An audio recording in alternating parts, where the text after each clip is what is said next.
Attorney Galicia, briefly please, if you can address the question of Senator Joel.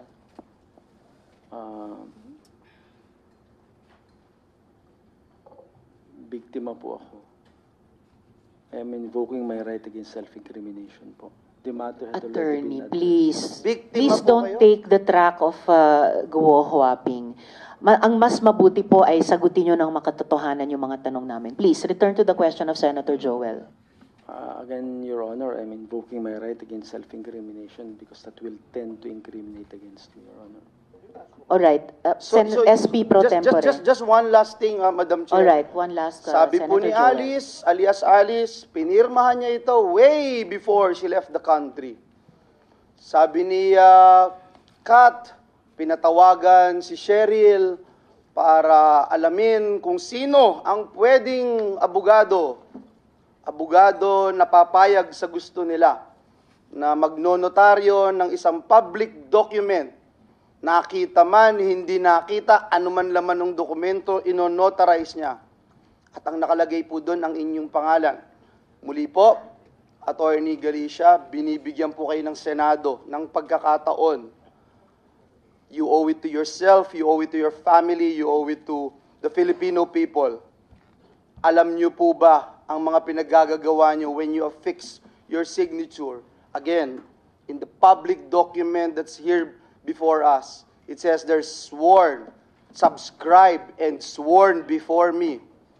At dito ho, napatunayan na lahat na ng dokumento, gabundok na dokumento, gabundok na mga testimonya, sinasabing wala na si Alice Go. At mismong si alias Alice, sinabing pirmahan niya ito way before she left the country. Muli po, binibigyan po namin kayo ng huling pagkakataon, Attorney Galicia, para marinig ang inyong panig, Attorney Galicia. I will be, Your Honorable Senator, I'm maintaining what I declared before and the result of the executive session that we had.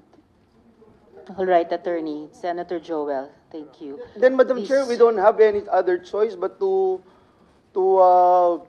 bring out the information that was given to us before, Madam And Chair. actually, Senator Joel, Attorney Galicia, itong mga bagong facts na itinatanong din sa inyo, lumabas na po in open hearing.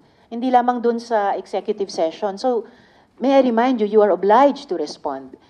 You are continuing to be under oath before this committee, Attorney Galicia. Please, one Because, more Madam chance Chair, to address the question of Madam Senator Chair, Joel. it would before I appear continue my now, questions. because you're the one invoking whatever right you wanted to invoke, and we are only looking for the truth. You are now saying, Madam Chair, that you have been lying to this committee the whole time. In his first appearance in this honorable committee, Madam Chair.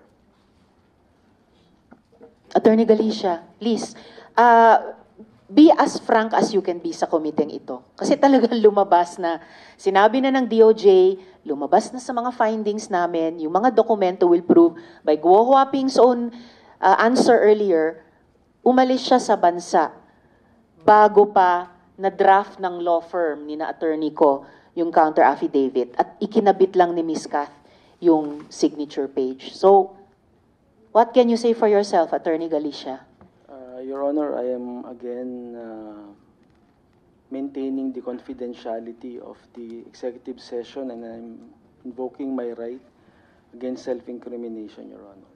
Well, I'm very sorry to hear that, Attorney Galicia, kasi tinatanong lang sa inyo, namin ni na Senator Joel, yung mga bagay na lumabas na dito in open hearing, not anymore just in May I the ask a parliamentary executive session. inquiry? May I ask a Parliamentary inquiry before I return to Mayor my Kalugay. Senator parliamentary Joel. inquiry, Madam Chair, is with regard to the information that were divulged in the executive session, and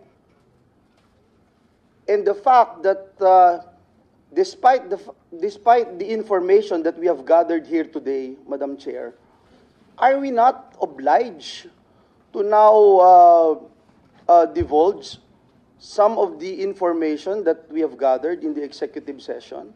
Actually, Senator Joel and colleagues, dinivulge ko na yung ilang detalye sa in executive session dun sa affidavit ni Kadante na pumayag ang kanilang abogado na i-bring up namin in open hearing, Niredact lang po yung ilang mga detalye para din sa personal na kaligtasan nung ating Sige file po, Madam doon. Chair. I will Yes, no salamat, longer Senator I will no Joel. longer belabor the issue, and I would just pound on what Attorney Galicia made mention a while ago. Despite the overwhelming pieces of evidence, despite the overwhelming testimonies, Madam Chair, and he doesn't want to talk about his inability to perform his duties and responsibility as a lawyer, Madam Chair. I am just sorry for him, Madam Chair, and again pound what he made mention that he is also a victim. At it appears that he is a willing victim, Madam Chair. Thank you. Salamat, Senator Joel. And for the record, before I call upon the SP pro tempore, nandito nga sa Rules of Procedure governing inquiries in aid of legislation, and I'm also beside the Majority Leader now. Senator Joel is also a former Majority Leader. Andito nga po sa Rule number 11 on executive session and public hearing. Number 3, under Section 11, testimony taken or material presented in an executive session or any summary thereof shall not be made public in whole or in part unless authorized by the committee. So, pero niredact namin yung ilang mga sensitibong impormasyon kanina nung pumayag yung abogado ni Kadante na i-bring up namin in open hearing. At yun po, Attorney Galicia, ang ilan sa mga itinatanong namin sa inyo.